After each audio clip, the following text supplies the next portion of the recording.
श्री राधे कृष्णा। दामोदर अष्टकम, कार्तिक मास में दामोदर अष्टकम जरूर सुनना चाहिए। कैसे छोटे से कान्हा अपनी लीलाएं करते हैं और सबका उद्धार कर देते हैं, कैसे ओखल में बनते हुए कैसे किया उन्होंने दोनों देवता का उद्धार, नल कुबेर और मणिग्रीव का। आगे की कथा सुनिए। लाल गोविंद दास जी के श्रीमुख से कथा सुनने में बड़ा आनंद आता है। सुनते रहिए और अपने जीवन में के श्रोता है उनके मन में प्रश्न होगा कि भाई ये दामोदर अष्टकम ये सब क्या है? हमारे शास्त्रों में बहुत सुंदर कहा गया कि पद्म पुराण में दामोदर अष्टकम नाम का स्तोत्रम, एक स्तोत्र है। मैंने प्रथम दिन भी कहा था, पुनः कहूं, ये कोई गीत नहीं है, ये कोई कविता नहीं है, ये कोई सॉन्ग नहीं है, बोलने के लिए बोला जा सकता है, ये स्तोत्र है। और स्तोत्र जो होता है वो भगवान की तरह आदि, अनादि और नित्य होता है। सो दामोदर अष्टकम नाम स्तोत्रम, इस दामोदर अष्टकम नाम के स्तोत्र से दामोदर अर्चनम, भगवान दामोदर का यदि कोई अर्चन करता है विशेष रूप से इस कार्तिक महीने में, तो नित्यम दामोदर कर्षि। बहुत सुंदर, बिल्कुल नया, सारी बात नहीं होगी इसलिए ध्यान से सुनिएगा। दामोदर अष्टकम नाम का ये स्तोत्र यदि इस कार्तिक महीने में कोई गाता है, और केवल गाना नहीं है, गाने के साथ साथ दामोदर अर्चनम, दामोदर को दीप दान करते हुए उनकी अर्चना करनी है। नित्यम, यदि कोई पूरे कार्तिक मास में ये दामोदर अष्टकम गाते हुए दीप अर्पण करता है तो फल क्या मिलता है? दामोदर आकर्षी, संधि विच्छेद करेंगे ना, समझ में आ जाएगा। इससे दामोदर आकर्षी, दामोदर आकर्षित हो जाएंगे, दामोदर हमारी ओर, भगवान की हमारी ओर दृष्टि पड़ जाएगी। और जब भगवान की दृष्टि हम पर पड़ जाए फिर क्या कहना। ईश्वर की दृष्टि में बड़ी शक्ति होती है, मरे हुए को भी जीवित कर देती है, बूढ़े को भी जवान बना देती है। सो ऐसे भगवान आकर्षित होते हैं, अट्रैक्ट होते हैं जब हम दामोदर महीने में दीपदान करते हुए इसे गाते हैं। सत्यव्रतोदितम, और अंत में कहते हैं कि ये दामोदर अष्टकम फिलहाल सत्यव्रत मुनि के द्वारा उदितम, देखो मैं फिर से आपको कहूं, ये उदित हुआ है किसके द्वारा? सत्यव्रत मुनि के द्वारा। तो सत्यव्रतोदितम, सत्यव्रत के द्वारा उदित हुआ। उदय का अर्थ क्या होता है? रोज सुबह सूर्य उदय होता है, ठीक है ना। तो उदय का अर्थ जन्म नहीं होता। उदय माने बस आज सूर्य का जन्मदिन है, हैप्पी बर्थडे मनाइए, नहीं। सूर्य कल शाम को अस्त हुआ था, आज उदय हुआ। उदय का अर्थ ये नहीं है कि वो जन्म लिया। ठीक उसी प्रकार सत्यव्रत के द्वारा दामोदर अष्टकम जन्म नहीं लिया, सत्यव्रत ने लिखा नहीं, सत्यव्रत के द्वारा उदित हुआ। सत्यव्रत मुनि के द्वारा जो दामोदर अष्टकम उदित हुआ है उसे पढ़ने से भगवान आकर्षित होते हैं। आगे बहुत सुंदर कहते हैं, घृतेन दीपको यस्य तिल तेलेन वा पुनः। जब भगवान को दीप अर्पण करते हैं तो दो ऑप्शन है। घृत माने घी, हो सके तो गाय का, देसी गाय का शुद्ध घी होना चाहिए, और अथवा तिल तेलेन, अथवा तिल के तेल से जो दीपक है, तो चाहे शुद्ध घी हो या तिल का तेल हो, इससे दीपक बनाकर दामोदर अष्टकम गाते हुए अर्पण करते हैं। बहुत सुंदर बात नीचे के श्लोक में, लाइन में कहते हैं, ज्वलते मुनि शार्दूल अश्वमेघेन तस्य किम। माने वो दामोदर अष्टकम का जो दीप जल रहा है ना, वो दीप नहीं जल रहा, वो अश्वमेघ यज्ञ हो रहा है। अब बताओ, अश्वमेघ यज्ञ करने के लिए कितना मेहनत, कितनी परिश्रम, क्या क्या जुटाना पड़ता है। लेकिन वही अश्वमेघ यज्ञ का फल कार्तिक महीने में दामोदर अष्टकम गाते हुए दीप दान करने से प्राप्त हो जाता है। तो जब भी अब आप दीप हाथ में पकड़ोगे ना, तो समझना चाहिए कि ये अश्वमेघ यज्ञ हो रहा है। और हमारे इस्कॉन मंदिर में तो सैकड़ों हजारों दीप एक साथ घूमते हैं, सैकड़ों अश्वमेघ यज्ञ। ऐसा तो त्रेता में भी नहीं होता होगा।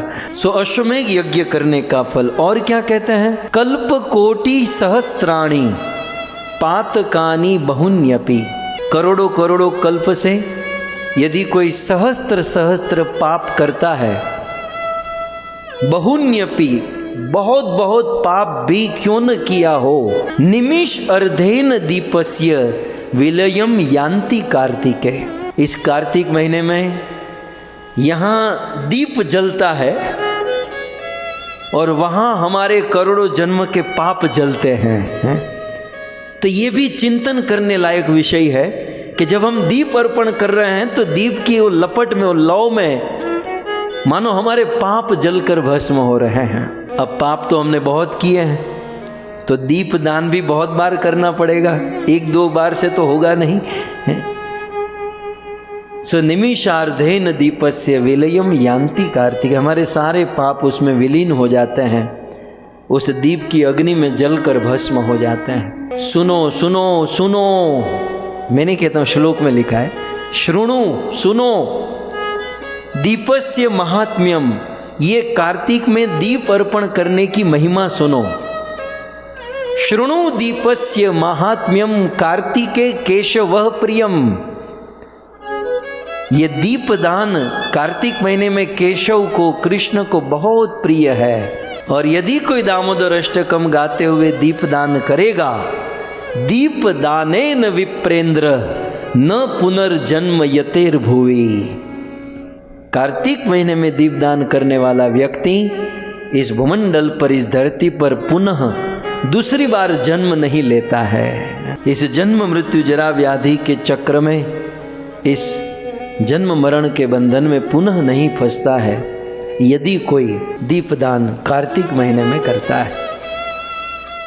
और अंत में भक्तों, हम साल भर हरि नाम जप करते हैं, कभी कभार कोई व्रत करते हैं। तो मैं ये कह रहा हूँ कि भाई साल भर हम अनेकों व्रत रखते हैं, जप करते हैं, तो उस व्रत में, उस जप में कहीं ना कहीं कमी हो रहती है। वैसे हम कमी रखना नहीं चाहते, लेकिन अब कलयुग है, माया का प्रभाव है, भुलक्कड़ स्वभाव है। माताएं तो फिर भी याद रख लेती हैं। प्रभु तो दोपहर को 12 बजे वो भजिया खाते हैं ना, तब मुंह में भजिया उतर याद आता है, अरे ये तो आज तो एकादशी थी। तो कठिन है, लेकिन बहुत सुंदर स्कंद पुराण में कहते हैं, मंत्रहीनम क्रियाहीनम शौचहीनम जनार्दने। यदि साल भर मंत्र में कोई गड़बड़ हो गई, या कोई भी क्रिया कर्म हमने किया, कर्म कांड किया, यज्ञ किया, जप किया, व्रत किया, हमने जो भी अनुष्ठान पूरे साल भर किए हैं या करने वाले हैं, और उनमें कहीं ना कहीं कमी रह ही जाती है, तो यदि कोई कमी रह गई हो तो कहते हैं, दूसरी लाइन में देखिए, सर्व संपूर्णताम याति। वो साल भर में की हुई व्रत में, जप में, क्रिया कर्म में जो भी कमी रह गई है, सर्व संपूर्णता, वो सब संपूर्ण हो जाएगी। क्या करने से? याति कार्तिके दीपदानतः। कार्तिक महीने में दीपदान करने से साल भर की सारी जो अधूरी व्रतों में, उसमें जो कमियां हैं वो सारी पूर्ण हो जाती हैं। आप लोगों की तो कोई कमी नहीं, आप तो सब साधु महात्मा हो। ये हम जैसे लोगों की बात है कि भाई किसी अनुष्ठान में कोई चीज़ अधूरी रह गई, कमी रह गई, तो वह दीप दान करने से संपूर्ण हो जाती है। मेरे पास इतनी महिमा है कि ये दीप दान की महिमा पर 7 दिन कथा हो सकती है। इतने सारे श्लोक है, इतनी सारी बातें हमारे वेदों में, शास्त्रों में हैं। लेकिन आप सब अनेक वर्षों से दीपदान करते आए हो, करते रहोगे। आप सबको ऑलरेडी श्रद्धा है, इसलिए महिमा में न जाते हुए हम सब सीधे दामोदर अष्टकम में उतरे।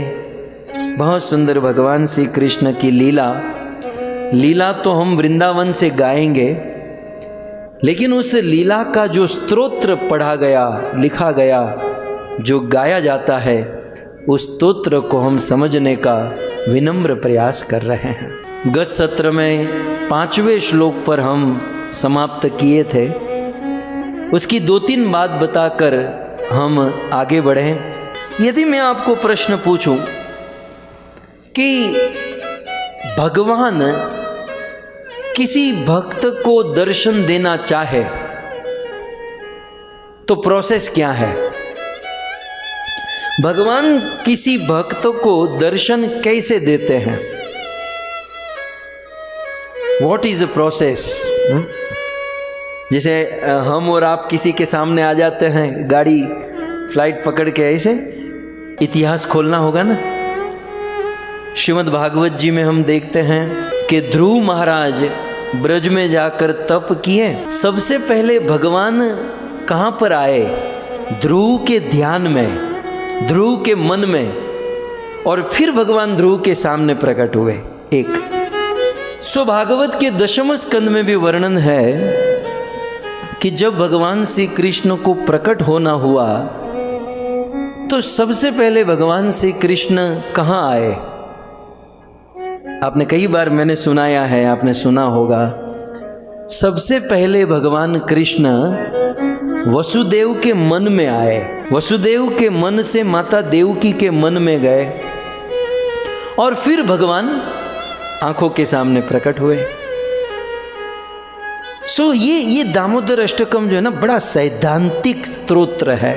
यहां पर सत्यव्रत मुनि भगवान से प्रार्थना कर रहे हैं। सो प्रार्थना के समय क्या कहते हैं? इदम ते मुखाम्भोज अत्यंत नीले वृतम कुंतले स्निग्ध रक्तेश्च गोप्या मुहुश्चुंबितम बिंब रक्ता धर्म में मनस्या विरास्ता अलम लक्ष्य लाभ है। पिछले 4थे श्लोक में भी यही कहा ना कि भाई मेरे मन में सदा सदा के लिए आपकी ये छवि मेरे मन में बसी रहे, आप मुझे ऐसा आशीर्वाद दीजिए।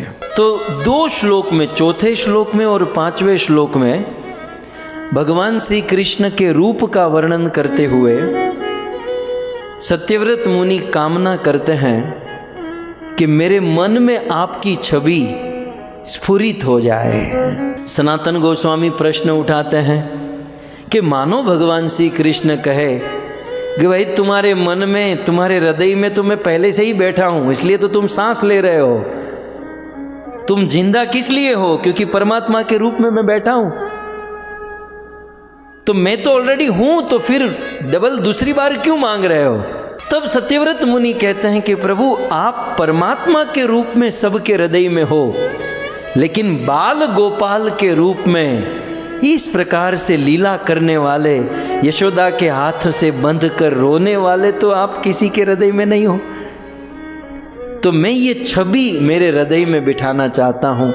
इस छवि का दर्शन मैं मेरे हृदय में, चित्त में, मैं मेरे मन में करना चाहता हूँ।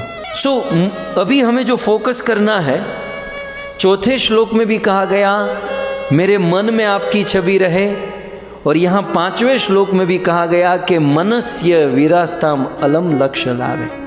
मन में प्रभु मुझे मेरे मन में आपका दर्शन चाहिए, मुझे मन में आपका दर्शन चाहिए।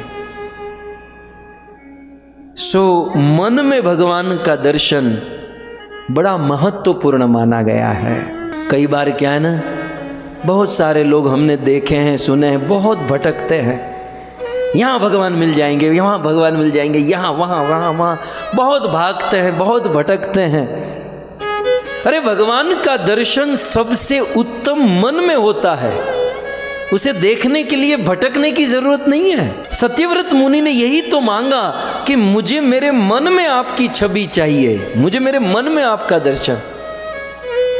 आप मुझसे वरदान मांगने के लिए कह रहे हो, तो मुझे मेरे मन में आपका यह सुंदर रूप मेरे मन में आ जाए। अब तो इस सिद्धांत को समझने के लिए एक प्रसंग मैं आपको सुनाना चाहता हूँ। इसी सनातन गोस्वामी ने एक बहुत बृहद ग्रंथ लिखा, बृहद भागवतामृत। भागवत नहीं, बृहद भागवत। और उसमें एक बहुत सुंदर गोप कुमार का प्रसंग है। गोप कुमार का मिलन भगवान ऋषभ देव के 9 पुत्र हुए ना, वैसे 100 पुत्र थे, लेकिन 9 योगेश्वर के रूप में 9 पुत्र विख्यात हुए। सो भगवान ऋषभ देव के 9 पुत्र में से एक पुत्र का नाम है पिपलायन। कवि हरि अंतरिक्ष प्रबुद्ध पिपलायन, आविर होत्र द्रुमिल चमस करभाजन। तो एक है पिपलायन। पिपलायन क्यों कहते हैं, इसके भी बहुत सारे अर्थ हैं, उसमें नहीं जाना है। पीपल के पेड़ के नीचे रहते हैं, तपस्या करते हैं इत्यादि। लेकिन गोप कुमार का मिलन आप केवल इतना समझिए, क्योंकि ज़्यादा में तो पूरा भागवत सुनना पड़ेगा, बृहद भागवत। लेकिन केवल इमेजिन कर लीजिए, एक आदमी था गोप कुमार, और भगवान को देखने के लिए भटक रहा था। भगवान को देखना है, भगवान को देखना है, यहाँ वहाँ यहाँ वहाँ यहाँ वहाँ भटक रहा था। तब तक उनको मार्ग में पिपलायन ऋषि मिल गए, भगवान ऋषभ देव के पुत्र। और पिपलायन ऋषि ने उनका कान पकड़कर, देखो मैं किस पॉइंट पर ये अभी नया प्रसंग सुनाने जा रहा हूँ। मनस्या विरास्ता मालम लक्ष्य लाभ है।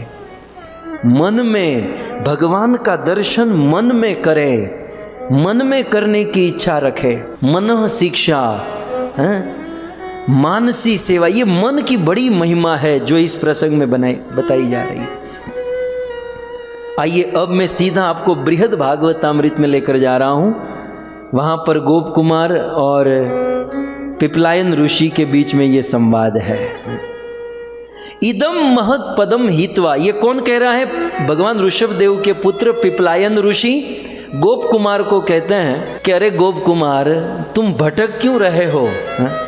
कभी यहाँ कभी वहाँ, यहाँ वहाँ यहाँ वहाँ। इदम महत पदम हित्वा कथम अन्यद यासति, इतना अच्छा स्थान छोड़कर कथम क्यों यहाँ वहाँ भटक रहे हो? कथम वा भ्रमसि द्रष्टुम दृग्याम तम परमेश्वरः, तुम अपने नेत्रों से परमेश्वर को देखने के लिए क्यों भटक रहे हो? क्यों? परमेश्वर को देखने के लिए भटकने की जरूरत नहीं है? बोले नहीं है। अपने शरीर को इतना भटकाने की जरूरत नहीं है। क्यों? पिपलायन ऋषि आगे कहते हैं बृहद भागवतामृत में, समाधस्व मनः स्वीयम, अरे भाई अपने मन को समाहित करो, अपने मन को कंट्रोल करो, अपने मन को वश में करो। ये सब भटकने से कुछ नहीं मिलेगा।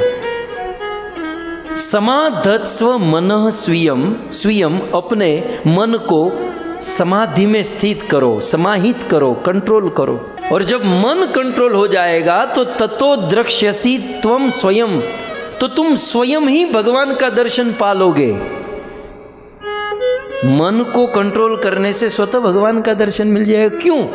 क्योंकि भगवान कहाँ नहीं है? सर्वत्र भगवान सब जगह पर है। दूसरी लाइन में सर्वत्र भगवान बहिर, बाहर भी है, और अंतरश्च सदा साक्षात इव स्थितम, भगवान अंदर बाहर यहाँ वहाँ सब जगह पर है।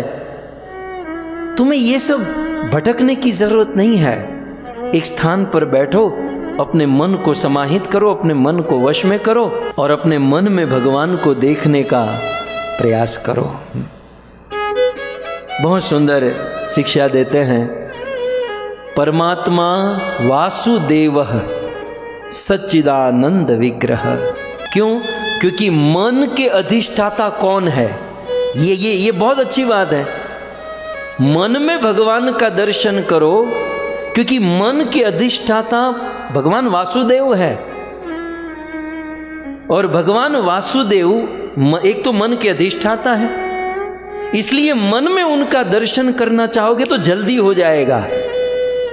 एक और दूसरा, तुम अपनी आंखों से भगवान को देखना चाहते हो, पहले ये समझो कि तुम्हारी आंखें किससे बनी हुई है।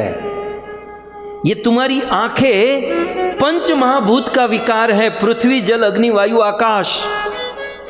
और तुम जिस भगवान को देखना चाहते हो वो सच्चिद आनंद विग्रह, वो चिन्मय है। तो जड़ आंखों से चिन्मय ईश्वर को देखने का प्रयास छोड़ दो। बहुत सुंदर सैद्धांतिक प्रसंग है, कभी इस पर चर्चा होनी चाहिए। बृहद भागवतामृत।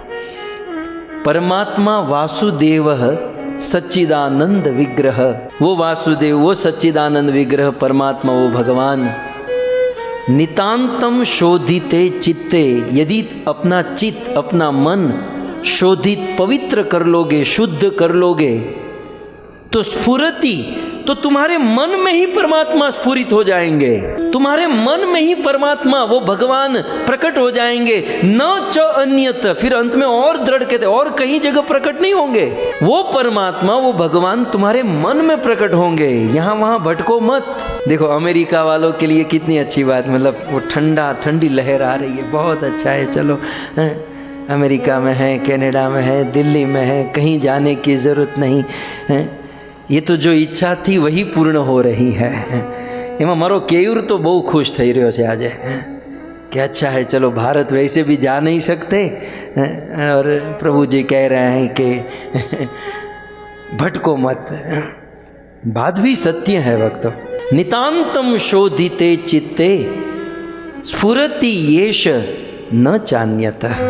यदि अपना चित्त शुद्ध होगा, नितांत माने पूर्ण रूप से शोधिते, शुद्ध कर लोगे अपने चित्त को, तो स्फुरति येष, ये सच्चिदानंद विग्रह, ये भगवान, ये वासुदेव, ये परमात्मा मन में ही प्रकट हो जाएंगे। आप मन में ही दर्शन कर लोगे। न च अन्यत, और किसी जगह पर उनका दर्शन नहीं कर पाओगे। और एक बहुत सुंदर बात आगे कहते हैं कि तदा निश्च मनोवृत्ति अंतराभावात् सुसिद्ध्यति चेतसा खलु यत् साक्षात चक्षुषा दर्शनम हरे। नेत्रों द्वारा श्री भगवान का दर्शन भी वास्तव में चित्त से ही होता है। कोई कहता है ना कि मैंने आंखों से भगवान देखा, मैंने आंखों से भगवान देखे। वो आंखों से भगवान देखे, हम जो बोल रहे हैं ना, वो देख कौन रहा है मुझे बताइए। चलो आंखों से देखा भगवान को, लेकिन किसने देखा? चित्त नहीं देखा ना, मन नहीं देखा। तो तदानीय मनोवृत्ति अभावात सुसिद्ध्यसि, अंतराभावात सिद्ध्यसि। क्योंकि जब हम आंखों से भगवान को देखते हैं तो उनमें मन का अभिनिवेश होता है, मन का सन्निवेश होता है। मन की वृत्ति जब नेत्र में आती है तब दर्शन होता है। ये जो चक्षु दर्शन है, आंखों का जो दर्शन है, वो हमारे चित्त के दर्शन का ही एक हिस्सा है। माने मन में जो हम भगवान को देखते हैं उसका एक छोटा सा पार्ट है आंखों से भगवान को देखना। और दूसरे शब्दों में, आंखों से यदि हम को देख रहे हैं तो वो मन ही तो देख रहा है। और एक बात, मन की वृत्ति ही आंखों में आती है जिससे वो हम भगवान को देखते हैं। तो फिर मन में ही भगवान क्यों ना देखें। मानो गोप कुमार ऐसा कहे कि आंखों के दर्शन में ज़्यादा सुख होता है। ये मन में भगवान का, जैसे सत्यव्रत मुनि ने कहा ना, 2 श्लोक में मनस्य, मन में आपका दर्शन हो। तो मानो यहाँ तर्क किया जाए कि मन में भगवान का दर्शन करे उससे ज़्यादा सुख आंखों के दर्शन में होता है। तब इसका उत्तर पिपलायन ऋषि देते हैं, मन सुखे अंतर्भवति सर्वेंद्रिय सुखम स्वतः। कितना बड़ा सिद्धांत। पिपलायन ऋषि कहते हैं कि गोप कुमार, मन यदि सुखी हो गया ना, आपका एक मन यदि सुखी हो गया तो सारी इंद्रिया अपने आप सुखी हो जाएगी। मन सुखे अंतर्भवति, मन सुखी हो गया, मन सुखी हो गया तो सर्वेंद्रिया सुख स्वतः, तो सभी इंद्रिया बिना कुछ किए, बिना भागदौड़ किए, बिना मेहनत किए स्वतः अपने आप सर्वेंद्रिय सुखी। लेकिन मन सुखी नहीं है और आंखों को कितना भी सुखी कर लो आपको कोई सुख नहीं मिलेगा। एक मन सुखी तो सारी इंद्रियां सुखी। लेकिन किसी एक इंद्रियों को सुखी करने का प्रयास करोगे, वो इंद्रिया भी अपूर्ण है, वो भी पूरा सुख ले नहीं पाएगी, मन भी सुखी नहीं होगा, दूसरी इंद्रिया अन्य इंद्रिया सुखी नहीं होगी। इसलिए तद वृत्तिष्वपि वाक् चक्षु श्रुत्यादि इंद्रिय वृत्तयः। वाक् चक्षु कर्ण ये सारी जो इंद्रिया है बिना मन के निष्फल हो जाती है। समझ में आ रहा है? ये हमारी जितनी भी इंद्रियां है, उस इंद्रियों में मन का अभिनिवेश न हो तो वो विफल हो जाती है। मान लो यदि कोई ऐसा कहे कि इंद्रियां अपने अपने विषयों को ग्रहण करती है, इंद्रियां अपने अपने विषय, आँख दृश्य को ग्रहण करती हैं, कान श्रवण को ग्रहण करता है ना, जीवा टेस्ट को ग्रहण करती है, ये हमारी त्वचा स्पर्श को ग्रहण करती हैं। बहुत सुंदर बात, अद्भुत। वो कहते हैं कि मनोवृत्ति बिना, मन की वृत्ति के बिना सर्वेंद्रियाणाम वृत्ति अफला निष्फला। मन के बिना सभी इंद्रियों के कार्य निष्फल हो जाते हैं। ये सब छोड़ो, ये सब समझ में शायद ना आए। कोमा जानते? कोमा सुने ना, बंदा कोमा में चला गया। अब इस पर थोड़ा सा विचार करो। ये तो सिद्धांत है ही। कोमा का मतलब क्या होता है? भाई हमारे फलाने दादाजी कोमा में चले गए, वो आदमी 6 महीने तक कोमा में रहा, ये आदमी 1 साल तक कोमा में रहा। इस पर थोड़ा सा बुद्धि लगाइए। कोमा में क्या होता है? कोमा में आंख स्वस्थ होती है, ध्यान से सुनिएगा, आंख स्वस्थ होती है, कान भी स्वस्थ होता है, हाथ पांव सब कुछ स्वस्थ होता है। तो फिर कोमा में प्रॉब्लम क्या है? वो बंदा चलता उठता बैठता क्यों नहीं? क्योंकि उस समय उसका मन काम नहीं कर रहा है। अब तो समझ में आ रहा है कि कोमा की जो अवस्था है उसमें व्यक्ति हट्टा कट्टा होता है, आंख कान नाक सब कुछ काम करता है, लेकिन मन काम नहीं करता। सो मन काम नहीं करने पर सारी इंद्रियां जो है विफल हो जाती है, अफल हो जाती हैं। वही यहां पर कहा जा रहा है। चलो कोमा भी आपको दूर पड़ेगा, आप अपने जीवन का ही देख लीजिए। सोना क्या है? कोमा छोड़ो, सोना देखो। सोना क्या होता है? आदमी सो जाता है तो जब आदमी सो जाता है तो मरा हुआ सा लगता है, वो कुछ नहीं कर पाता। क्या उसके हाथ काम नहीं करते? हाथ बिल्कुल तंदुरुस्त है, आंखें भी अच्छी हैं, कान भी अच्छे, सब कुछ अच्छा है, लेकिन मन सो गया है। तो मन सो गया तो सारी इंद्रियां होते हुए भी उनकी वृत्ति काम नहीं करेगी। इसका अर्थ क्या हुआ? सभी इंद्रियों में मन काम कर रहा है। यदि मन नहीं है तो सारी इंद्रियां जीरो है।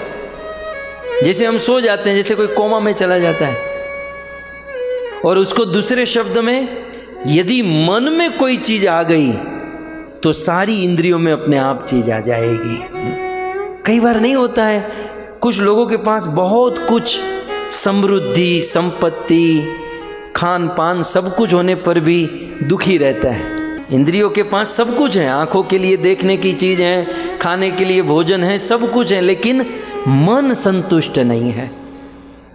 और कुछ लोगों को 2 वक्त की रोटी नसीब नहीं होती, अगला भोजन कब कहाँ कैसे मिलेगा वो भी नहीं पता होता, लेकिन मन आनंद में होता है।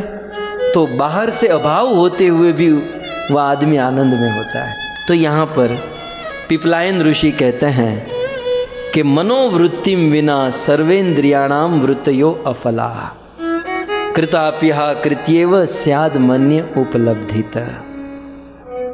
इसलिए सिद्धांत है कि चक्षु इंद्रिय द्वारा भगवान का दर्शन असंभव है। क्यों? क्योंकि भगवान चिन्मयी है और हमारी इंद्रियां जो है भौतिक है। सो भौतिक इंद्रियों से हम चिन्मयी भगवान को नहीं पकड़ पाएंगे। अच्छा, तो यहां पर मान लो गोप कुमार प्रश्न करें, कि ध्रुव महाराज ने तो अपनी आंखों से भगवान को देखा। देखो, तर्क बुद्धिमान आदमी तो प्रश्न करेंगे ना। ध्रुव ने तो अपनी आंखों से भगवान को देखा। अच्छा, प्रहलाद ने क्या भगवान को मन में देखा था? नहीं, प्रहलाद ने अपनी आंखों से भगवान नरसिंह देव को देखा।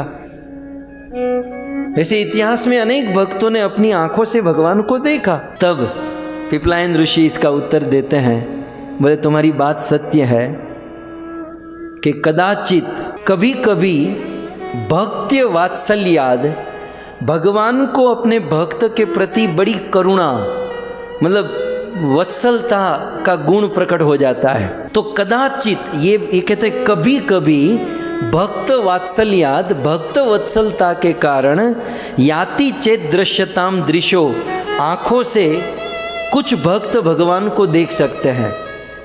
लेकिन कुछ भक्त भगवान को देख सकते हैं, ये भगवान की भक्त वात्सलता और कुछ नहीं। इसका अर्थ यह है कि भगवान बाउंडेज नहीं है, भगवान बंधे हुए नहीं है। भगवान स्वयं चाहे तो हमारी भौतिक इंद्रियों में भी अपना दर्शन दे सकते हैं। अगले श्लोक में सत्यव्रत मुनि कहेंगे अनंत विष्णु, वहां अनंत का अर्थ यही है। लेकिन भगवान चाहे तो भक्त को भौतिक इंद्रियों से भी दिखाई देते हैं, लेकिन क्वचित, ये कुछ कुछ केस में ऐसा होता है कि कदाचित भक्त वात्सल्याद याति चेत दृश्यताम दृशो, भगवान अपने भक्त को आंखों से दिखाई देते हैं। और ज्ञान दृष्टेव तज्जाम अभिमान परम दृशो, लेकिन उस अवस्था में भी वो भक्त जो है अपने मन की वृत्ति से ही भगवान को देखता है, और उनको केवल अभिमान होता है कि मैंने आंखों से ईश्वर को देखा।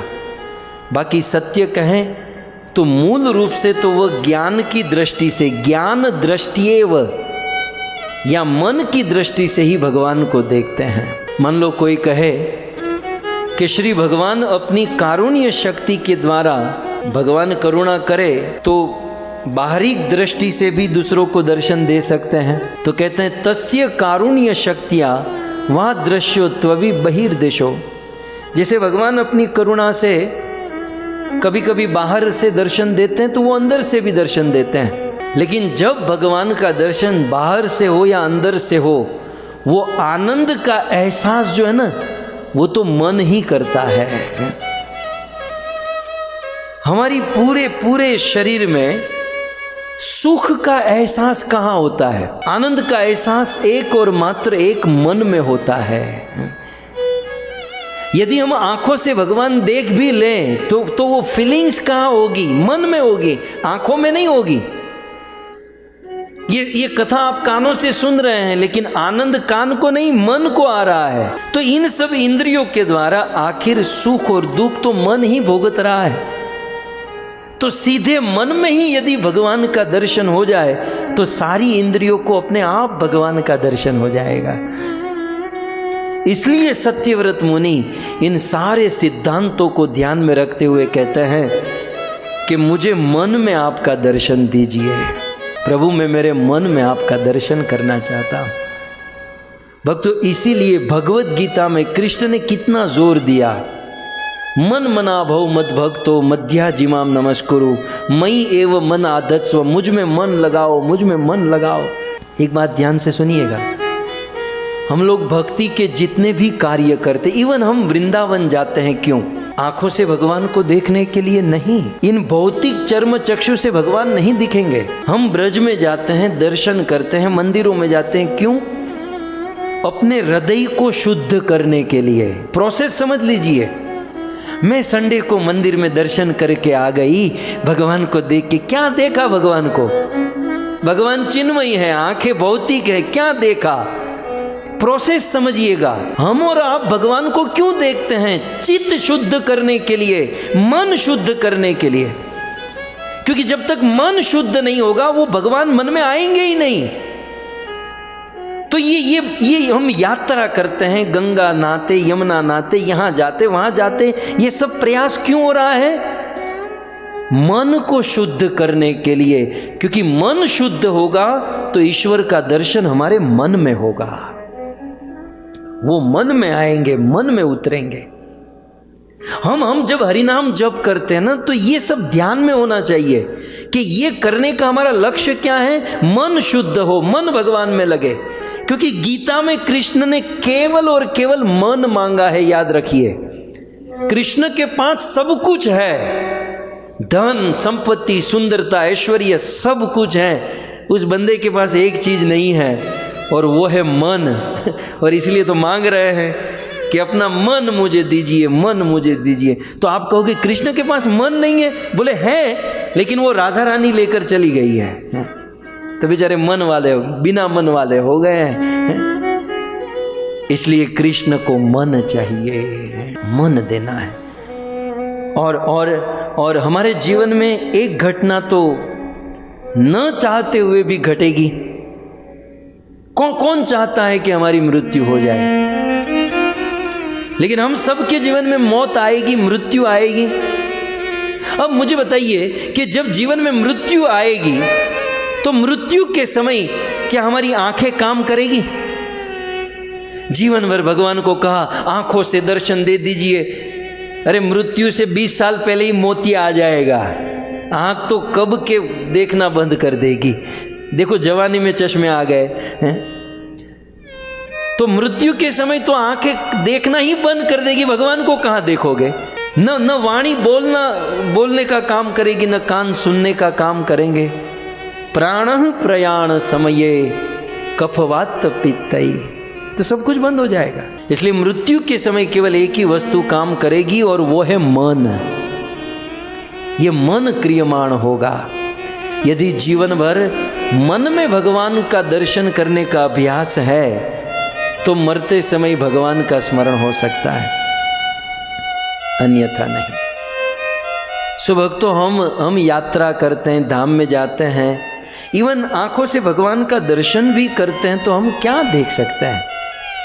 हम इसलिए देख रहे ताकि हमारा मन शुद्ध हो, हृदय शुद्ध हो, और इस शुद्ध हृदय में शुद्ध चित्त में भगवान का दर्शन हो। क्योंकि एक बार मन में भगवान का दर्शन हो गया ना, तो मोहर लग गई, मतलब स्टैंप लग जाएगा कि मृत्यु के समय मन में भगवान का दर्शन होगा। बाकी जीवन भर आंखों से भगवान का दर्शन किए और मरते समय आंखें तो काम ही नहीं करेगी, तो क्या यूज हुआ? हा? तो ये आंखों से हाथों से हम जो भी करते हैं मन के लिए करते हैं, ये बात याद रखें। और इसलिए 2 श्लोक में सत्यव्रत मुनि ने कहा कि मुझे मेरे मन में आपकी यह छवि दिखाई दे, ऐसा दर्शन दीजिए। मानो अब जैसे ही सत्यव्रत मुनि ने कहा कि मन में मुझे आपका दर्शन हो, तो भगवान तुरंत सत्यव्रत मुनि के मन में प्रकट हो गए और वह छवि सत्यव्रत मुनि के मन में आ गई।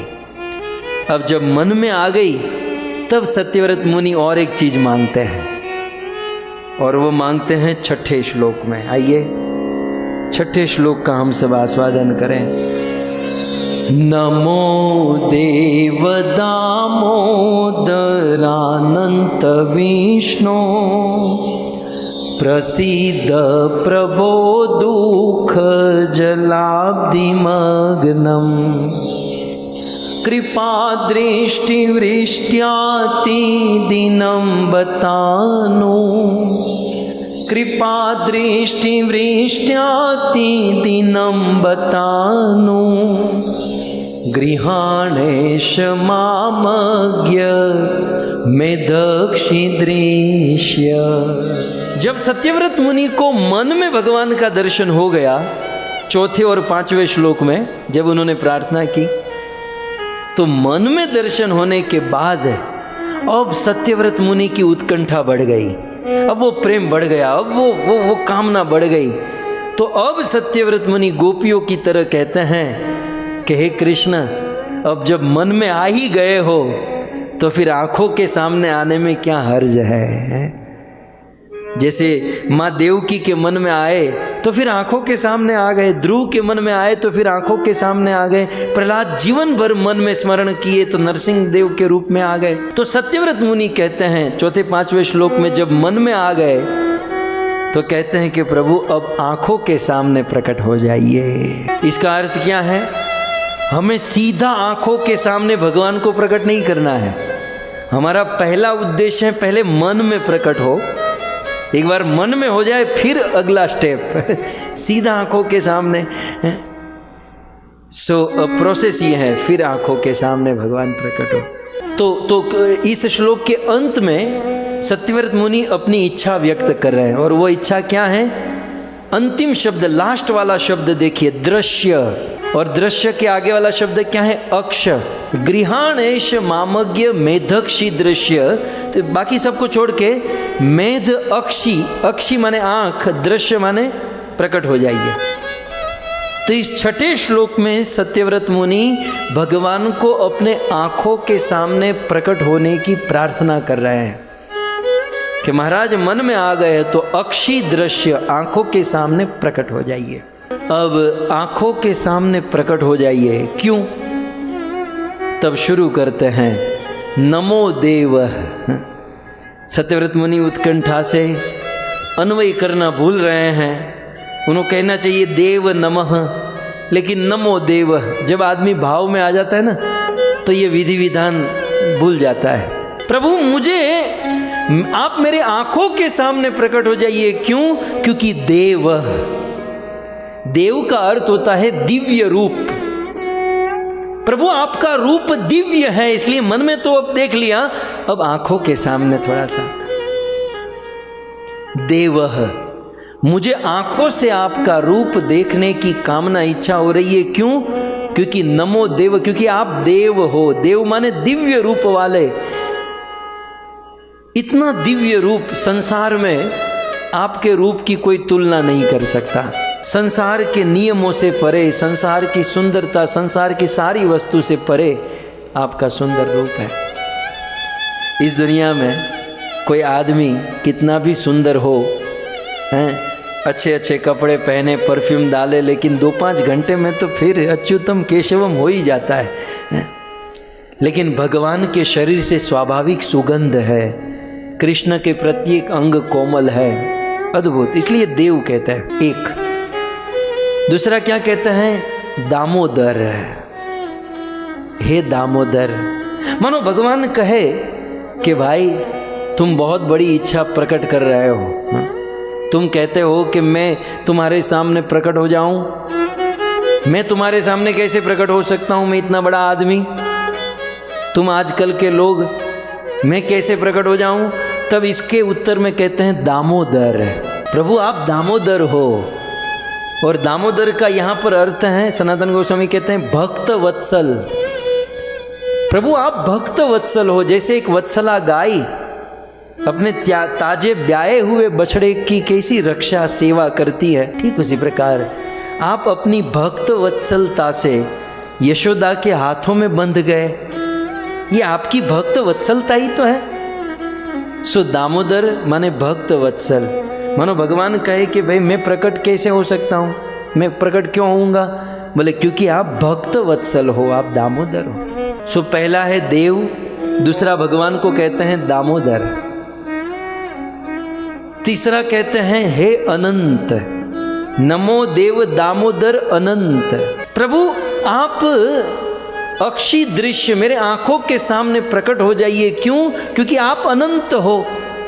अनंत माने न अंत यस्मात् इति अनंत, जिसका कभी अंत नहीं होता उसे अनंत कहते हैं। अनंत माने दुख मिटाने वाले। सनातन गोस्वामी अनंत का एक बहुत सुंदर अर्थ करते हैं, ध्यान से सुनिएगा। अनंत माने छोटे को बड़ा कर दे और बड़े को छोटा कर दे। अनंत माने छोटे को बड़ा कर दे, बड़े को छोटा कर दे। कैसे? बड़े को छोटा कर देते। बड़े माने हमारे जीवन में बड़े बड़े दुख होते हैं, हमारे कर्म के अनुसार हमारे जीवन में बड़े बड़े दुख आने वाले होते हैं, लेकिन वह अनंत, वह कृष्ण की कृपा हो जाए तो बड़े बड़े पर्वत जैसे बड़े बड़े दुख सरसों के दाने की तरह छोटे छोटे हो जाते हैं। तो अनंत का अर्थ है हमारे बड़े बड़े दुखों को छोटा बना दे और छोटे को बड़ा बना दे। माने हम लोग आज सुने ना, छोटा माने एक दीप जलाना, ये कौन सा बड़ा पहाड़ तोड़ने के बराबर है बताइए? छोटा बच्चा भी कर देता है।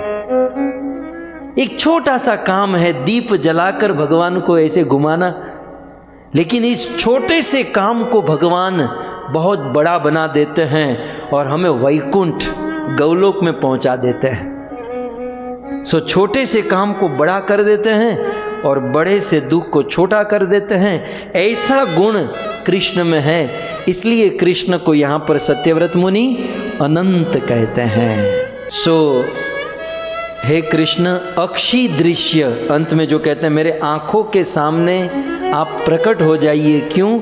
क्योंकि आप देव हो, मतलब दिव्य रूप वाले हो, इसलिए मेरी कामना हो रही मैं आपको देखूं।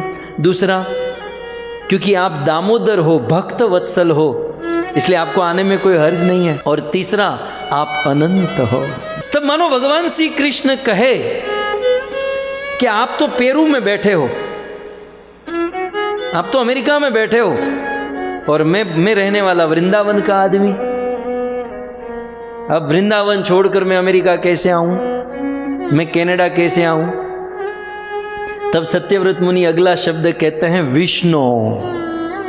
ये विष्णु माने वो चतुर्भुज विष्णु नहीं, ये विष्णु जो है कृष्ण का एक गुण है। विष्णु माने सर्वव्याप्त इति विष्णु। प्रभु, यदि आप कहो कि मैं ब्रज में रहता हूं, ब्रज छोड़कर नहीं जाता, अमेरिका कैसे जाऊं, तो आप तो विष्णु हो, सर्वव्याप्त हो, आप तो सभी जगह पर हो। जैसे शिव जी ने कहा ना, हरि व्यापक सर्वत्र समाना, आप सभी जगह पर समान रूप से व्याप्त हो, न कहीं कम न कहीं ज्यादा, समान रूप से सब जगह पर रहते हो। अतः प्रभु विष्णु, आपको प्रकट होने में कोई देरी नहीं है, तो सब जगह पर हो। इसलिए अक्षी दृश्य, ये सारे संबोधन जो है ना, अक्षी दृश्य, आंखों के सामने आ जाइए, इसके लिए सत्यव्रत मुनि दे रहे हैं। सो आपको आने में कोई अर्ज नहीं, क्योंकि आप तो सब जगह पर हो, केवल प्रकट होना है।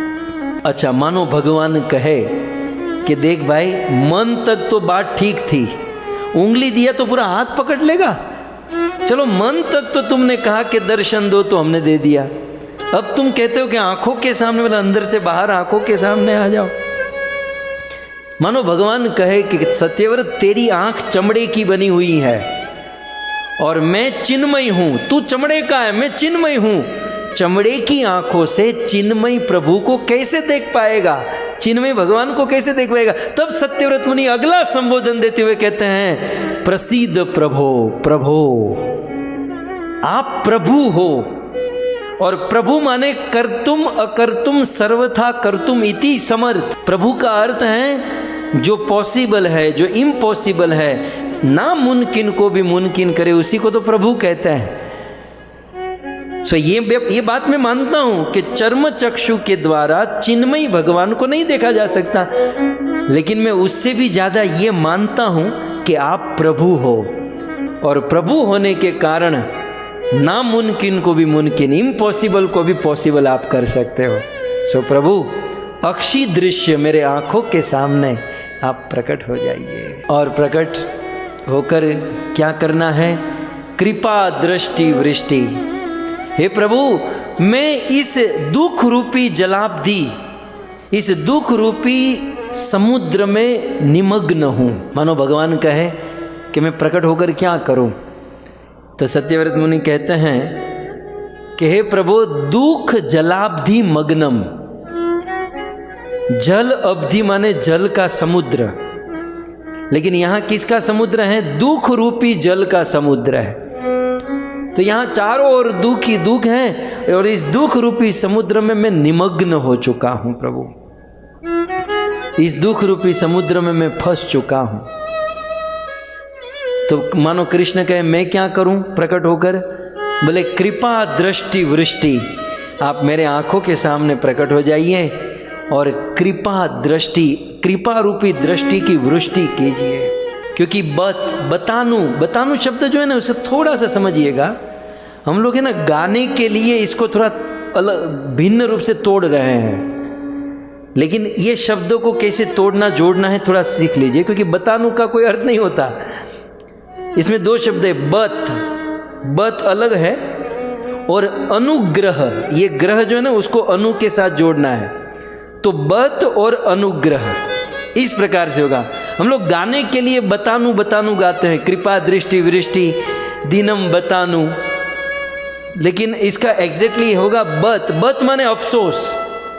हाय रे मेरा जीवन कैसा दुर्भाग्यशाली है। बत माने अफसोस। और अनुग्रह, हे प्रभु मेरा जीवन जो है इस दुख रूपी सागर में फंसा हुआ है, तड़प रहा हूँ, तो आप मेरे आंखों के सामने प्रकट होइए और अनुग्रह, आप अनुग्रह कीजिए।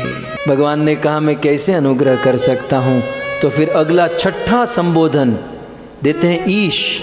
गृहा अनुग्रह, अनुग्रहेण, और फिर संधि विच्छेद करो ईश। ग्रहाणेश, नेश जो है ना उसमें ईश को निकाल दीजिए, वो अलग हो जाएगा। तो कितने संबोधन हुए? देव, दामोदर, अनंत, विष्णु, प्रभु और ईश। तो गृहाणेश मामेज्ञ मेधक्ष दृश्य। माम अज्ञ, हे प्रभु मैं अज्ञ हूं, मैं बहुत अज्ञानी हूं, आप मेरे सामने प्रकट होइए, मेरे आंखों के सामने प्रकट है, आप ईश्वर हैं। बहुत सारी बातें होती हैं, लेकिन मूल रूप से आज पूर्णाहुति का समय है। मैं आपको ये बताना चाहता हूँ कि यहाँ पर सत्यव्रत मुनि इस एक श्लोक में भगवान के 6 नाम ले रहे हैं। ऐसा श्लोक मुझे नहीं लगता एक बहुत अनेकों जगह पर है। किसी एक श्लोक में भगवान के 6 नाम। सत्यव्रत मुनि एक सिद्धांत देना चाहते हैं। क्या? इस श्लोक के अंत में क्या कहा? अक्षी दृश्य, आंखों के सामने दृश्य, दृश्यमान हो जाओ, प्रकट हो जाओ। और आंखों के सामने प्रकट करने के लिए इस एक श्लोक में भगवान के 6 नाम, समझ में आ रहे ना? देव, दामोदर, अनंत, विष्णु, प्रभु, ईश।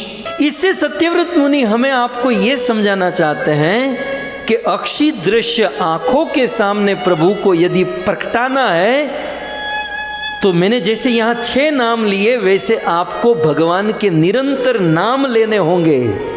बिना भगवान का नाम लिए भगवान प्रकट नहीं हो सकते। कितना बड़ा सिद्धांत है। हरि का नाम लेना होगा, बिना नाम के भगवान नहीं मिलेंगे। सभी साधनों का सार एकमात्र हरि नाम। सो इतने सारे हरि के नाम देकर अंत में कहते हैं अक्षी दृश्य, आंखों के सामने प्रकट हो जाइए। ठीक है, इतना समझ में आ गया। अब मानो भगवान श्री कृष्ण कहे, सत्यव्रत, हे सत्यव्रत, मैं तो तेरे आंखों के सामने आना चाहता हूं, लेकिन मेरी मां यशोदा ने मुझे बांध दिया है। अब मैं खुद बंधा हुआ हूं, मैं कैसे चलकर आ सकता हूं? और तुम अमेरिका बुला रहे हो, ऑस्ट्रेलिया, सिडनी बुला रहे हो। माँ ने बांधा है, और बंधा हुआ आदमी कैसे चल सकता है? खुद बंधन में है, दूसरे को कैसे बंधन से मुक्त कर सकता है? जब इस प्रकार से भगवान ने कहा, तब दामोदर अष्टकम के 7वें श्लोक में कहते हैं, प्रभु बंधे बंधे आपने नल कुबेर मणिग्रीव को नहीं छुड़ा दिया। तो बहुत सुंदर 7वें श्लोक का वर्णन सत्यव्रत मुनि। 2 श्लोक बाकी, आइए दामोदर अष्टकम के अंतिम 2 श्लोक को समझने का प्रयास करेंगे। कुबेरात्मजो बद्ध मृत्यैव यद्व त्वया मोचितो भक्ति भाजो कृतो च तथा प्रेम भक्तिं स्वकामे प्रयच्छ तथा प्रेम भक्तिं स्वकामे प्रयच्छ न मोक्षे ग्रहो मेस्ति दामोदरेह न मोक्षे ग्रहो मेस्ति दामोदरेह। हे प्रभु, यदि आप ऐसा कहो कि भाई मैं तो उखल के साथ बंधा हुआ हूँ, और एक बंधा हुआ आदमी दूसरे के पास कैसे जा सकता है, दर्शन दे सकता है? तब सत्यव्रत मुनि याद कराते हैं, प्रभु जैसे कुबेर आत्मजौ, कुबेर के धन के धनाढ्य देवता कुबेर जी के आत्मजो माने 2 पुत्र, द्विवचन, कुबेर के दोनों पुत्र का आपने उद्धार किया। आप बंधे बंधे ही उनके पास गए ना, अब देखिए इस श्लोक में सत्यव्रत मुनि भगवान श्री कृष्ण का एक नाम, आप पहली बार इसको मार्क करोगे, सुना तो बहुत बार होगा। कृष्ण का एक नाम है बद्ध मूर्ति। क्या है? बद्ध मूर्ति। मूर्ति तो है लेकिन कैसी मूर्ति है? बद्ध, बंधी हुई मूर्ति है। तो है बद्ध मूर्ति माने है बंधी हुई मूर्ति, है उखल के साथ बंधे हुए कृष्ण।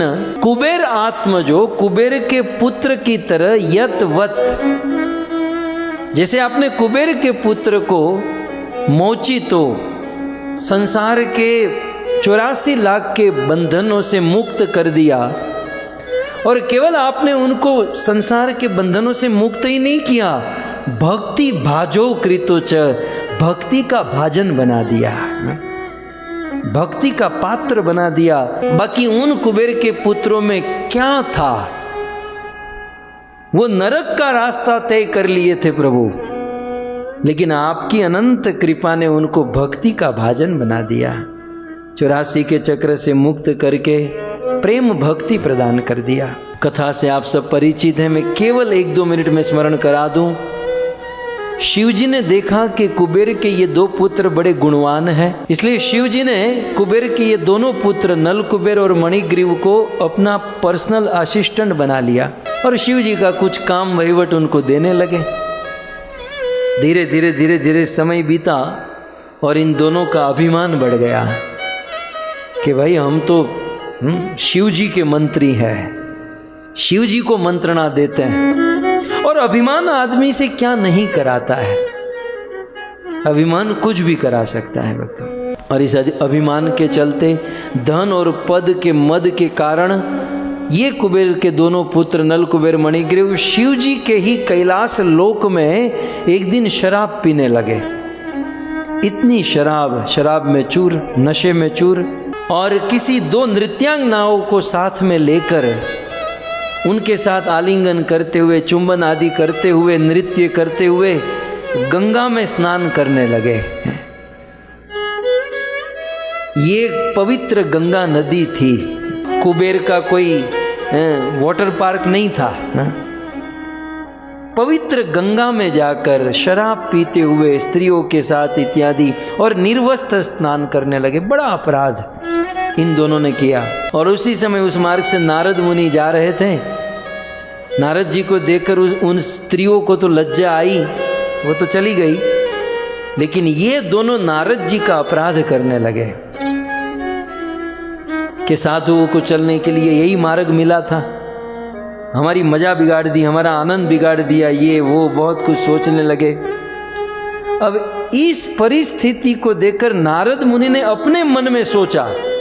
श्रीमद् भागवत में पूरा एक अध्याय नारद जी के मन का विचार है, कभी पढ़िएगा आप। नारद जी मन में सोचते हैं, इतने बड़े धनी बाप के बेटे, और ये नारद जी मन में सोचते हैं कि धन ही एक ऐसी वस्तु है, जरूरत से अधिक यदि किसी के पास हो जाए तो पतन कराए बिना रह नहीं सकती।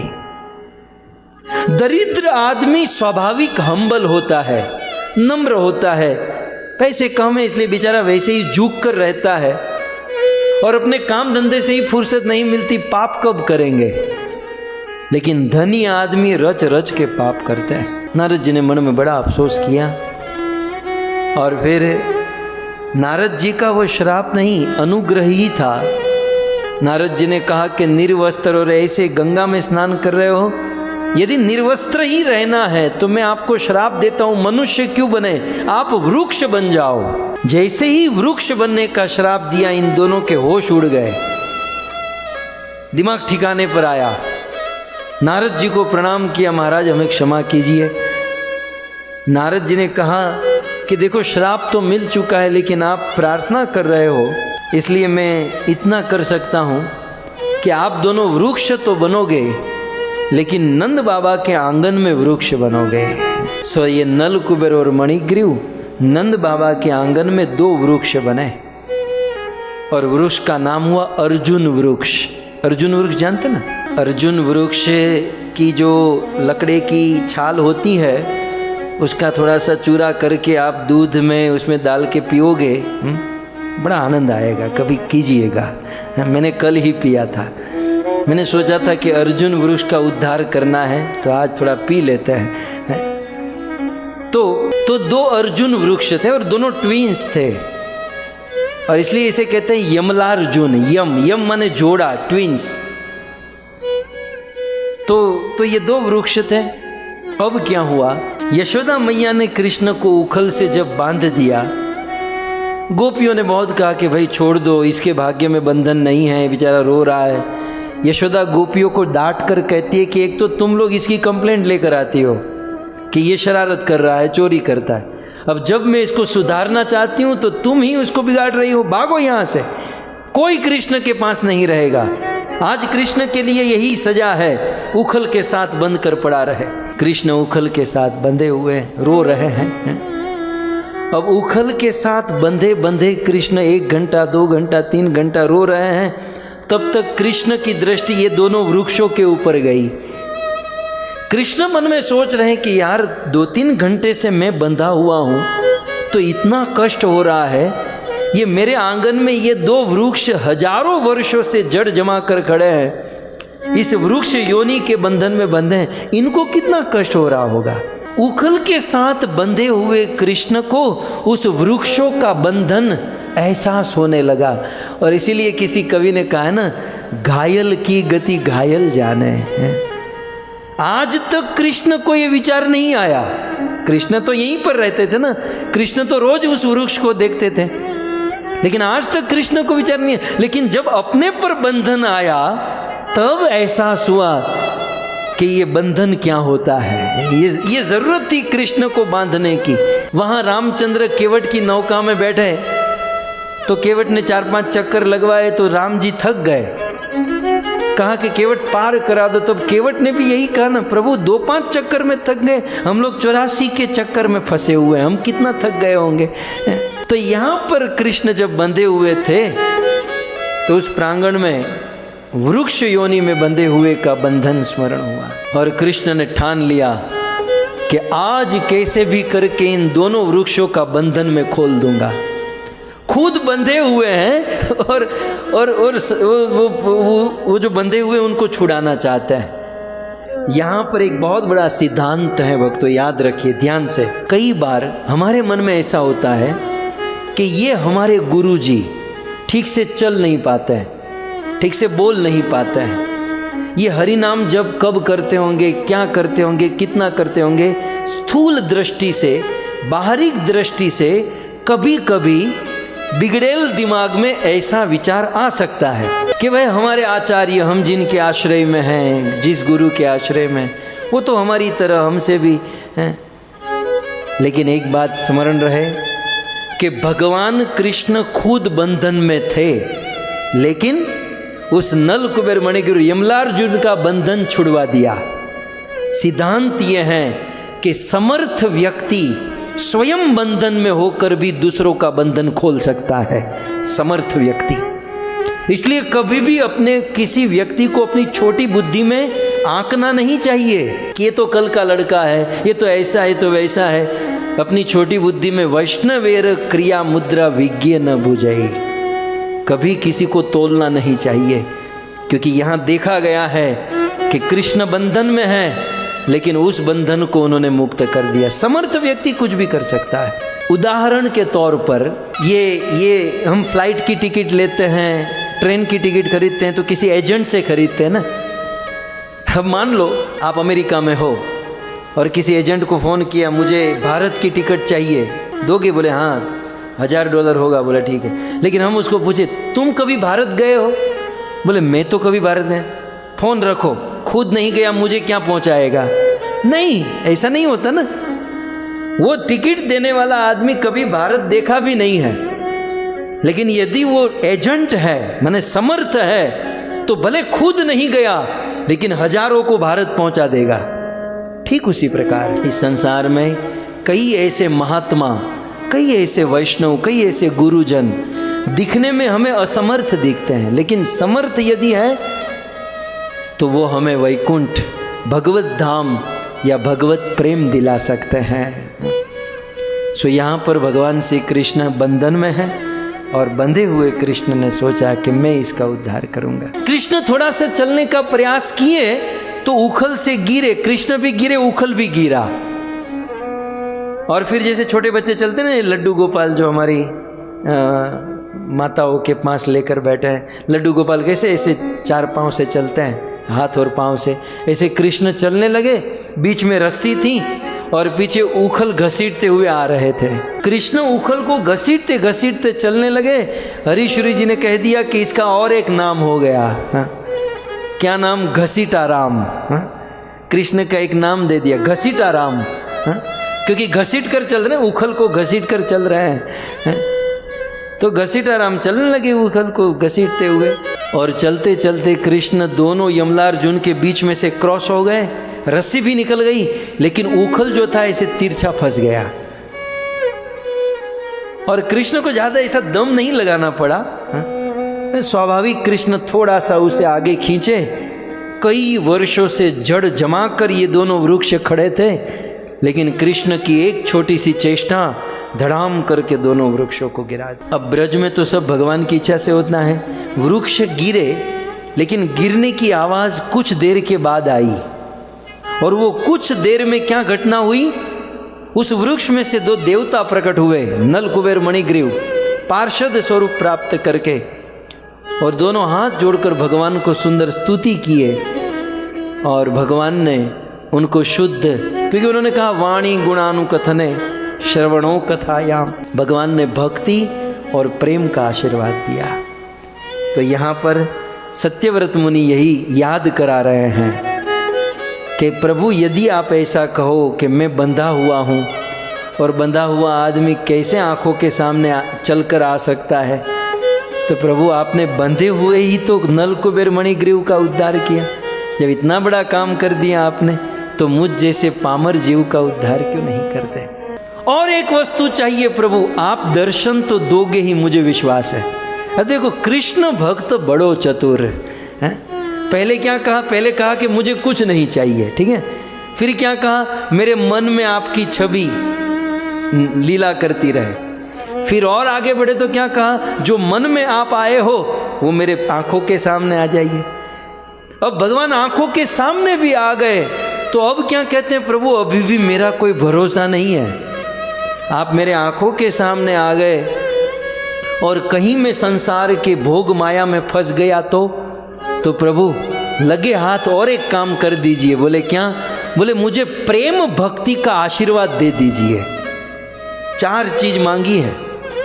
एक, मन में आपका स्मरण, दूसरा आंखों के आगे, और तीसरा मुझे प्रेम भक्ति का आशीर्वाद दे दीजिए। इसलिए दूसरी लाइन में कहते हैं, तथा प्रेम भक्तिम स्वकाम्ये प्रयच्छ, तथा प्रेम भक्तिम स्वकाम्ये प्रयच्छ, न मोक्षे ग्रहो मेस्ति दामोदरेह, न मोक्षे ग्रहो मेस्ति दामोदरेह।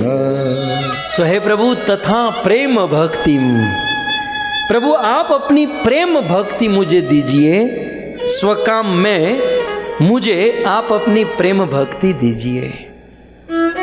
तो शब्द का अर्थ समझिए, तथा माने यथा, जैसे नल कुबेर और मणिग्रीव को आपने दर्शन भी दिया और प्रेम भक्ति का दान किया, तथा उसी प्रकार प्रेम भक्ति स्वका माने आपकी प्रेमा भक्ति में मुझे प्रयच्छ, यच्छ माने प्रदान कीजिए। और कैसे प्रदान कीजिए? प्रयच्छ, प्रकृष्ट रूपेण प्रदान कीजिए, माने आपकी प्रेम भक्ति पूर्ण रूप से और निरंतरम। एक तो पूर्ण प्रेम और कंटिन्यू, ऐसा नहीं कि प्रेम थोड़ा कम हो जाए, ज़्यादा शिथिल हो जाए। सो आपका प्रेम, इसलिए कहते हैं प्रयच्छ, यच्छ भी चलता, लेकिन प्रयच्छ प्रकृष्ट पूर्ण प्रेम और बिल्कुल खाटी प्रेम, बिल्कुल निरंतरम आपका प्रेम मुझे प्रदान कीजिए। नमोक्षे ग्रहो मेस्ति, हे दामोदर, हे कृष्ण, न मोक्षे ग्रहो अस्ति, मुझे मोक्ष नहीं चाहिए। फिर भी बार बार कहते हैं मुझे मोक्ष नहीं चाहिए, मुझे तो बस आपकी प्रेमा भक्ति चाहिए और मुझे आपका दर्शन चाहिए। मानो भगवान कहे दर्शन कहाँ चाहिए? तो दामोदर ईह शब्द से सनातन गोस्वामी कहते हैं वृंदावन में। प्रभु मुझे आपको व्रज वृंदावन में, ये जो वृंदावन का माधुर्य मंडित स्वरूप है, ये जो आपका बाल विग्रह है, ये दामोदर, बात याद रहे, दामोदर विग्रह, दामोदर मूर्ति, दामोदर स्वरूप केवल वृंदावन में मिलेगा, वैकुंठ में नहीं, साकेत में नहीं, द्वारिकापुरी में नहीं। यह रूप, यह स्वरूप केवल वृंदावन में मिलेगा। सो प्रभु ईह, इस श्लोक का अंतिम शब्द भी बड़ा महत्वपूर्ण है। ईह माने इस वृंदावन में मुझे आप अपना दामोदर स्वरूप दे दीजिए। इस प्रकार से सत्यव्रत मुनि ने भगवान से प्रेम मांगा। भक्तों ये अद्भुत अष्टकम, अद्भुत स्तोत्र है। मैं भक्ति रसामृत सिंधु को यदि यहाँ लेकर आऊं तो रूप गोस्वामी ने क्या कहा? रूप गोस्वामी ने कहा कि हम भक्तों का लक्ष्य न भगवान है, न भगवान का धाम है, न मन न आँख। हम सब भक्तों का लक्ष्य क्या है? उस भगवान से प्रेम करना, दैट्स इट। इसलिए यहाँ अंत में क्या मांगा गया? तथा प्रेम भक्ति। यदि प्रेम होगा तो सब कुछ आएगा, और प्रेम नहीं है और ये सब कुछ है तो भरोसा नहीं, आ भी गया और चला भी गया। तो हमारा लक्ष्य है प्रभु आपसे प्रेम। आपको आना है आओ, ना आना है मत आओ, सुख दो दुख दो, लेकिन बस हम आपसे प्रेम करते रहे, ऐसा आशीर्वाद दे दीजिए। भगवान ने प्रेम का आशीर्वाद दिया। सत्यव्रत मुनि प्रसन्न हुए और अब जाते जाते सत्यव्रत मुनि भगवान को प्रणाम कर रहे हैं। बारंबार भगवान की प्रत्येक वस्तु को याद कर करके प्रणाम करें। 5 वस्तु को याद किए, मुख्य रूप से 5 वस्तु का स्मरण करते हुए श्री सत्यव्रत मुनि भगवान को प्रणाम करते हैं। नमस्तेस्तु दाम्ने स्फुरदीप्ति दाम्ने त्वदीयोदरायाथ विश्वस्य दाम्ने नमो राधिकाये त्वदीया प्रियाये नमो राधिकाये त्वदीया प्रियाये नमो नन्तलीलाय देवाय तोभ्यं नमो नन्तलीलाय देवाय तोभ्यं। नमस्ते अस्तु। अब जाते जाते देखो, जब शुरुआत हुई तब भी क्या आया? दामोदर अष्टकम के प्रथम श्लोक का प्रथम शब्द क्या था? नमामि ईश्वरम। ठीक है, पहले श्लोक शुरुआत हुई थी नमस्कार से और अंत कहाँ कर रहे हैं? नमस्ते। भगवान के सामने जब जाए तब भी प्रणाम और जब वापस लौटे तब भी प्रणाम। लेकिन इनका प्रणाम अद्भुत है। प्रभु नमस्ये अस्तु, मैं आपको नमस्कार करता हूं। मानो भगवान पूछे तुम नमस्कार किसको कर रहे हो? एग्जैक्टली बताइए। प्रभु 5 चीज को। बोले 5 चीज को प्रणाम करते? बोले हाँ। तो सबसे पहले किसको प्रणाम कर रहे हो? मुझे ये देखना है। प्रभु सबसे पहले तो आपको प्रणाम नहीं, आपके दाम के ऊपर जो रस्सी बंधी हुई है ना, मैं उस रस्सी को प्रणाम करता हूँ। धन्य है वो रस्सी। नमस्तेस्तु दामने। हे कृष्ण, आपके पेट पर जो दाम माने जो रस्सी लगी हुई, रस्सी बंधी है, मैं उस रस्सी को प्रणाम करता हूँ। कथम भूतम दामना, वो रस्सी कैसी है? तो कहते हैं स्फुरिप्ति धामने, वो परम प्रकाशमान रस्सी, चिन्मयी रस्सी। वो कोई हमारी तरह हमारे घर पे वो साधारण रस्सी होती है, ऐसी नहीं है। स्फुर दीप्ति धामने माने वो परम प्रकाशमान जो आपकी उदर पर रस्सी है, मैं उस रस्सी को प्रणाम करता हूँ जिसमें आप बंधे हुए हैं। सो नमस्तेस्तु दामने स्फुरदीप्ति धामने। एक। फिर दूसरा प्रणाम किसको करते हैं? ये याद रखिएगा, पहले रस्सी को प्रणाम किया, दूसरा पेट को प्रणाम करता हूँ। रस्सी को प्रणाम, उदर को प्रणाम। तीसरा राधा रानी को प्रणाम, चौथा आपकी लीला को प्रणाम, और पांचवा आपको प्रणाम। लास्ट में भगवान को रखा। कृष्ण का नंबर पांचवा है। कृष्ण के पहले 4 चीज को प्रणाम किए। सबसे पहले रस्सी, दूसरा उदर, तीसरा राधिका, और चौथा उनकी लीला, और फिर लास्ट में भगवान को प्रणाम करते हैं। और इन सबकी विशेषता बताई। नमस्तेस्तु दाम्ने, मैं रस्सी को प्रणाम करता हूं। रस्सी की विशेषता क्या है? स्फुरत दीप्ति धामने। आपकी रस्सी स्फुरत माने परम प्रकाशमान, पूरे धाम को प्रकाशित करती है। एक। दूसरा, प्रभु मैं आपके उदर को प्रणाम करता हूं। उदर कैसा है? त्वदीय, त्वद आपका, उदर पेट, त्वदीय उदराय विश्वस्य धामने। मैं आपके उदर को प्रणाम करता हूं। कैसा है उदर? बोले पूरा विश्व जिसमें समाया हुआ है। कैसा है उदर भगवान का? विश्वस्य धामने, जो पूरे विश्व का धाम है, माने पूरा विश्व जिसमें समाया है, उस उदर को प्रणाम करता हूं। शिवा सनातन गोस्वामी कहते हैं विश्व माने ब्रह्मा, जो ब्रह्मा का आधार है, जिस उदर से ब्रह्मा प्रकट हुए हैं, ब्रह्मलोक प्रकट हुआ है। पूरा विश्व कहाँ है? भगवान की नाभि पर तो टीका है। सो त्वदीयोदरायाथ विश्वस्य धामने, विश्व का धाम है जो उदर, उस उदर को प्रणाम करता हूं। ठीक है, 2 हो गए। दूसरी लाइन में आ जाइए। नमो राधिकाये त्वदीया प्रियाये। प्रभु मैं तीसरा राधा रानी को प्रणाम करता हूं। अब यहां राधा रानी कहां से आ गई? पिछले 5 दिनों से यशोदा कृष्ण ही तो चल रहा है। अब यहां राधा का क्या रोल है? यहां राधा रानी कैसे आ गई? हमारे ब्रज रसिक भक्त है, ब्रज रसिक संत बहुत सुंदर कथा सुनाया करते हैं कि माता यशोदा जब कृष्ण को बांध रही थी तो कृष्ण के अंदर ऐश्वर्य शक्ति जो थी वो कृष्ण को बांधने नहीं दे रही थी। कृष्ण की ऐश्वर्य शक्ति कृष्ण को बंधन में बांधने नहीं दे रही थी।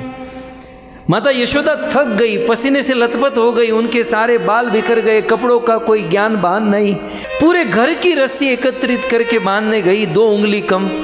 पूरे गोकुल की रस्सी लाकर बांधी, फिर भी 2 उंगली कम। ये 2 उंगली का तात्पर्य हम अगली कथा में सुनेंगे, लेकिन 2 उंगली कम पड़ी। घर की रस्सी से कृष्ण नहीं बंधे, गोकुल की रस्सी से नहीं बंधे। तब गोपियों को कहा कि अब बाकी रहा है बरसाना, बरसाना से रस्सी लेकर आओ, जाओ। कुछ गोपी बरसाना में श्रीमती राधा रानी के घर पर पहुंची, कहा कि हमें रस्सी चाहिए। बोले क्यों रस्सी चाहिए? बोले वहां कन्हैया को बांधने का प्रयास कर रहे हैं लेकिन वो बंध नहीं रहा है। तो छोटी सी राधिका राधा रानी रस्सी उठाती हैं और उन गोपियों को देती हैं। कृष्ण नहीं बंध रहे हैं ना? बोले नहीं, ये रस्सी से बांधो, तुरंत बन जाएंगे। बरसाने से जब राधा प्रेम रूपी रस्सी आई और जैसे ही उसमें लगी, बंदा अपने बाप की बात नहीं मानेगा, माँ की नहीं मानेगा, लेकिन अपने प्रिया की बात तो अवश्य।